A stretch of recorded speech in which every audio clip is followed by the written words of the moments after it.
स्वागत है आप सबका आपके अपने YouTube चैनल यादों का पहरे पर। जैसा कि आप में से बहुत की यह शिकायत थी कि उनको मेल करने में प्रॉब्लम फेस होती है, जिसकी वजह से वह अपनी कहानी हमारे तक नहीं पहुंचा पाते। सो आप सबके लिए अभी जो स्क्रीन पर WhatsApp नंबर दिखाया गया है, आप हमें वहां पर कांटेक्ट कर सकते हैं और अपनी कहानी, अपने जीवन की घटना हमारे साथ इजीली शेयर कर सकते हैं। WhatsApp नंबर है 8368971187। आप हमें यहाँ पर WhatsApp करके अपनी कहानी पहुँचा सकते हैं। हम आपको यकीन दिलाते हैं कि आपकी पहचान पूर्णतः गुप्त रखी जाएगी और आपकी कहानी लोगों तक पहुंचाने में हम आपकी मदद करेंगे। माँ, बिजली का बिल मैं भरता हूँ, अब चिंता मत कीजिए। शिवांगी रसोई से पसीना पोंछते हुए निकली ही थी कि उसे बगल वाले कमरे से फुसफुसाने की आवाज़ आई। शिवांगी ने कमरे में झांका तो देखा कि सास कविता अपनी बेटी से धीमी आवाज़ में फ़ोन पर बात कर रही थी। बेटा सुमन, हमारा क्या है, आज नहीं तो कल चले जाएंगे, मगर तेरी भाभी को इतनी समझ तो होनी चाहिए कि अपनी सास को अच्छा अच्छा खाना खिलाए। जब देखो रोटी सब्जी दाल चावल यही बनाते रहती है। क्या रोज़ रोज़ यह खाना भाता है? तेरी भाभी सुबह 7 बजे उठती है। घर की लक्ष्मी को सुबह सूरज निकलने से पहले उठ जाना चाहिए, मगर उसे कौन समझाए। कपड़े धोने के लिए मशीन लगाती है, पोछा बर्तन सभी के लिए बाई लगा रखी है। ठाट बाट तो देखो महारानी के। हम तो हमेशा हमारे कपड़े हाथ से ही धोते थे और काम वाली बाइयों के काम भला किसे पसंद आते हैं।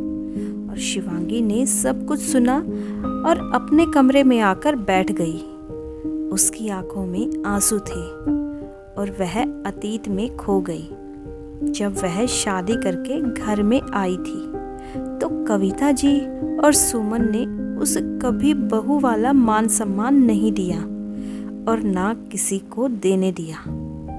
पति शरद भी हमेशा शिवांगी को ही सुनाते। शिवांगी को इस बात का ज़्यादा अफसोस होता कि पति भी साथ नहीं देता। उल्टा माँ और बहन के बहकावे में आकर शिवांगी पर ही गुस्सा निकालते हैं। और एक दिन तो कविता जी का पारा ऐसा चढ़ा कि उन्होंने शिवांगी के माता पिता तक को भला बुरा कह दिया था, मगर शरद या तो चुपचाप सुनता या फिर अपनी माँ का साथ देता। अब तो शिवांगी को आदत सी हो गई थी इनकी तानों की। और तानों की ऐसा नहीं है कि शिवांगी को गुस्सा नहीं आता था, मगर पलटकर जवाब देना उसके संस्कारों में नहीं था। शिवांगी मन ही मन कूटती, मायके में भी नहीं बता सकती थी।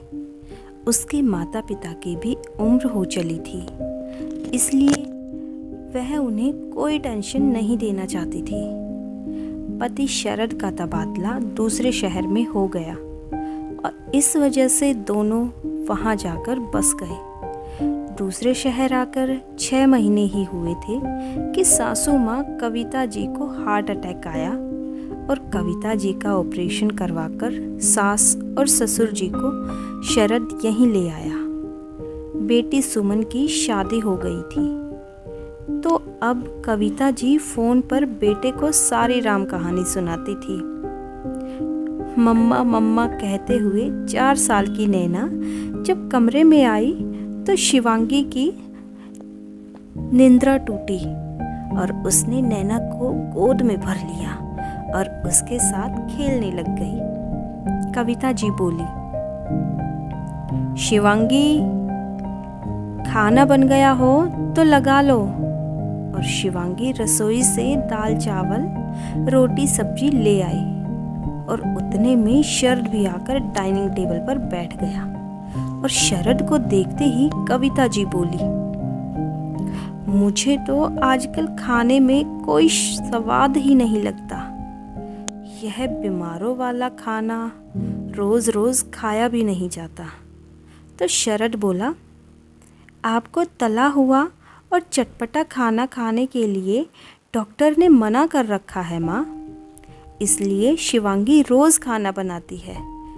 पकोड़े, समोसे, यह सब हम भी नहीं खा रहे, बल्कि आपको तो यह सोचना चाहिए कि मेरी वजह से घर में तला हुआ खाना बन ही नहीं रहा है और कोई नहीं खा रहा।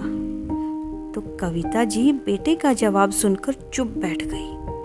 और दूसरे दिन सुबह जब शिवांगी कपड़े धोने को मशीन लगा रही थी तो कविता जी बोली, बहू, यह रोज रोज मशीन चलाती हो, जानती हो बिल कितना आता है? शरद ऑफिस के लिए तैयार हो रहा था। वह सुनकर बाहर आया और बोला, हाँ माँ, जानते हैं बिल कितना आता है और वह बिल मैं भरता हूँ, इसलिए आपको चिंता करने की कोई ज़रूरत नहीं है। और अगर शिवांगी दिन भर कपड़े बर्तन यही करेगी तो दूसरे काम कब करेगी? और कविता जी फिर से चुप बैठ गई। और शिवांगी के लिए यह पल जिंदगी के खुशनुमा पलों में से एक था, जब पति शरद उसका साथ देता। आज शरद पहली बार शिवांगी के लिए गजरा लेकर आया था और अपने हाथों से उसे शिवांगी के बालों में लगाते हुए बोला, शिवांगी, हो सके तो मुझे माफ़ कर देना। शिवांगी बोली, क्यों? शरद बोला, एक रोज़ जब मैं अपने कमरे में ऑफिस का काम कर रहा था, मुझे बगल वाले कमरे से माँ की आवाज़ सुनाई दी।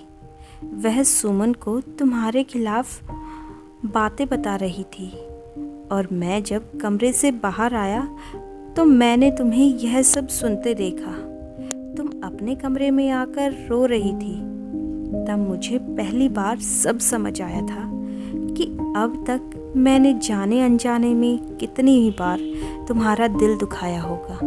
और शिवांगी बोली, आप सब समझ गए और आपने मेरा साथ दिया। यह मेरी ज़िंदगी के सबसे खुशनुमा पलों में से एक है, इन्हें मैं कभी नहीं भूलूंगी। सो दोस्तों, अगर आप भी अपनी ज़िंदगी की कोई घटना, कोई कहानी हमारे साथ शेयर करना चाहते हैं तो नीचे डिस्क्रिप्शन बॉक्स में जो व्हाट्सएप नंबर दिया गया है, आप हमें वहां पर व्हाट्सएप कर सकते हैं और अपनी कहानी हमारे साथ शेयर कर सकते हैं। आपकी पहचान पूर्णतः गुप्त रखी जाएगी। और अगर आपको आज की वीडियो पसंद आई हो तो वीडियो को लाइक, शेयर और कमेंट ज़रूर कीजिए। और आगे भी इसी तरह की कहानियों के लिए चैनल को सब्सक्राइब कीजिए। Thanks for watching and keep spotting.